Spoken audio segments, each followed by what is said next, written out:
do I still strain when singing high notes, even if you practice every single day? How are you practicing, and what are you practicing that's making you strain? If you are simply singing through your songs without any direction or any intention, and you didn't warm up or you didn't go through any strength training exercises, that may be the issue. Many times when singers are in a rush, they want to belt higher and have stronger high notes instead of actually building their voice to withstand the belts. What ends up happening is they drill the belt over and over and over, hoping for a better result, but end up having more vocal issues. So the reason why you may be straining while singing high notes could be because your head voice, or M2, is not strong enough. So practicing specific targeted exercises to strengthen your head voice register, or your M2, is going to help you sing higher notes without strain.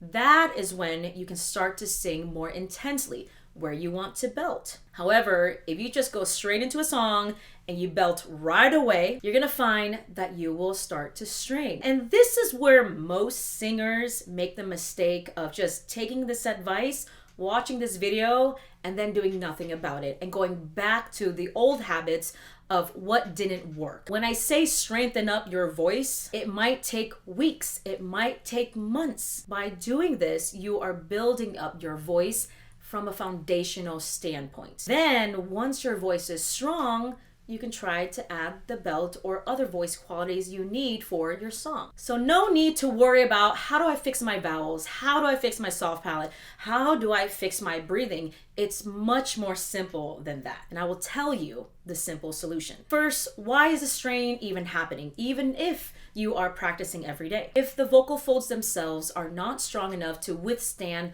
higher notes or singing on thinner folds, then what ends up happening is other muscles surrounding the larynx or even your body will start to overwork, trying to overcompensate what the vocal folds cannot do. When we want our singing to be efficient, we want all of our muscles to be working together, but not one muscle group doing most of the work. Therefore, the solution is fixing the vocal fold cord closure. Before we get to what to do and giving you some examples, I want to talk about what not to do. When you're singing high notes and they're not strong enough yet, don't try to push more air through. This is where you end up pushing too much. You're increasing your effort levels, which you don't want to do anyway, and you're gonna end up pushing. Pushing more air through the vocal folds will not make them stronger. Two things can happen. They will either push the vocal folds apart,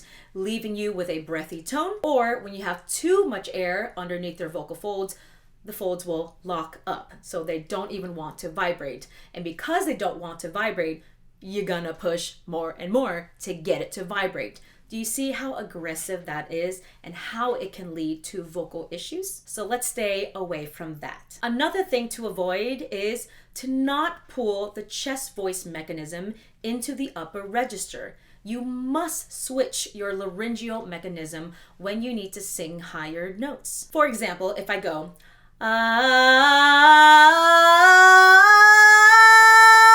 that was me straining because I am pulling my chest voice mechanism, M1 mechanism, into an area that requires a switch. And that switch is going to allow me to sing on thinner folds.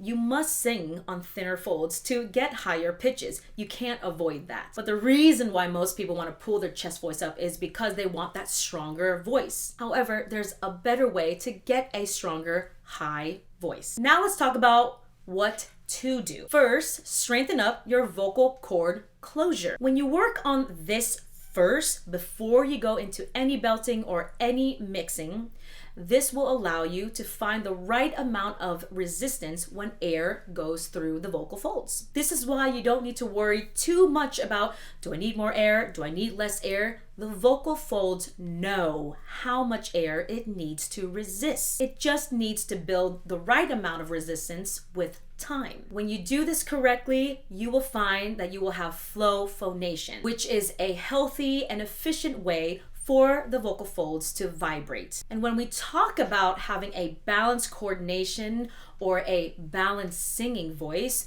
we're really talking about finding the right amount of compression for the vocal folds to come together more firmly. Now just be careful. When I say more firmly, we don't want to push our effort levels to get the firm closure to happen. We want the firm closure to happen without increasing our effort levels. And this can be done by practicing specific exercises to work on that closure and that compression without the need to push more effort. This is how you know you are getting the right amount of compression. I'm going to sing on the vowel E, and we're going to sing it in a breathy phonation. E.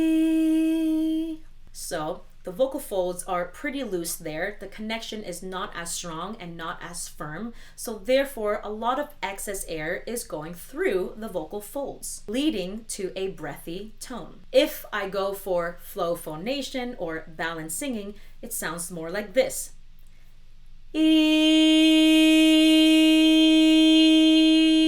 Notice how it's a clearer and cleaner sound. Now, if I push the boundaries a little bit, I'm going to enter something called press phonation, and it sounds like this. E. I'm only going to do that for a little bit because I can already start to feel an itch or a scratch in my throat, which is a warning sign telling me that I am overly pushing. So we're going to aim for that flow phonation by finding the right amount of compression with the vocal folds. And with time, this closure just simply gets stronger. The second thing you want to work on is making sure you are switching mechanism. When you go from low notes to high notes or high notes to low notes, you must switch. But the singer needs to learn how to mix so that the audience doesn't hear the switch. And a great way to access your head voice or to know if you are singing in head voice or you're singing in M2 is to sing in a yawn position, which means a lifted soft palate so that you have space in the back of your throat for the higher frequencies. For example, I can go,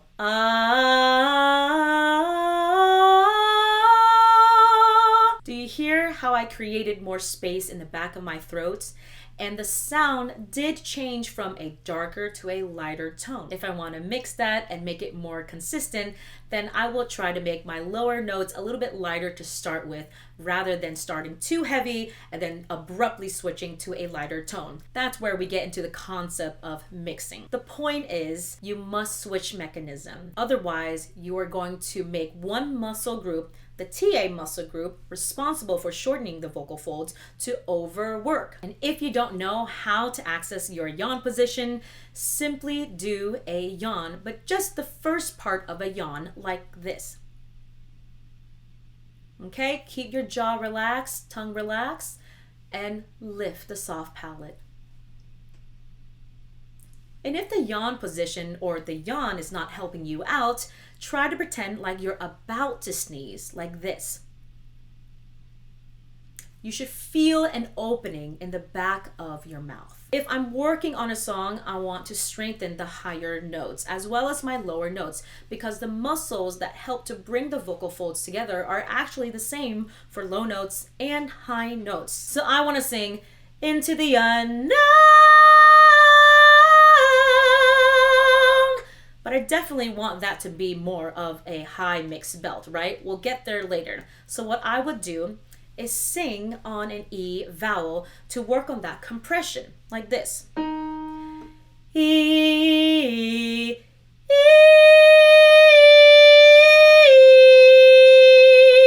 So if I feel like I'm too breathy, especially on this high note here, okay, I want to make sure they come together with a smooth onset and then stay connected.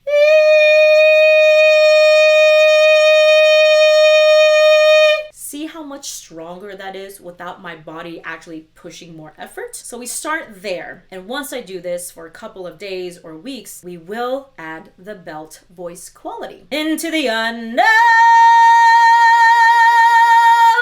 into the unknown,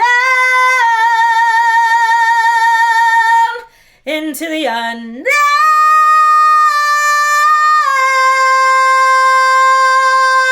All right. That's it for this video. I hope that explains a little bit more on why you may be straining on higher notes. All you got to do is just practice and do the work, right? The hard work. But actually, the more you do this in a smart way, right? If you just have focused practice on strengthening your vocal folds each day, you will actually get the results you want much faster. Therefore, you can get to your belt faster too. Thank you so much for watching. That's all for now, and I'll see you next time.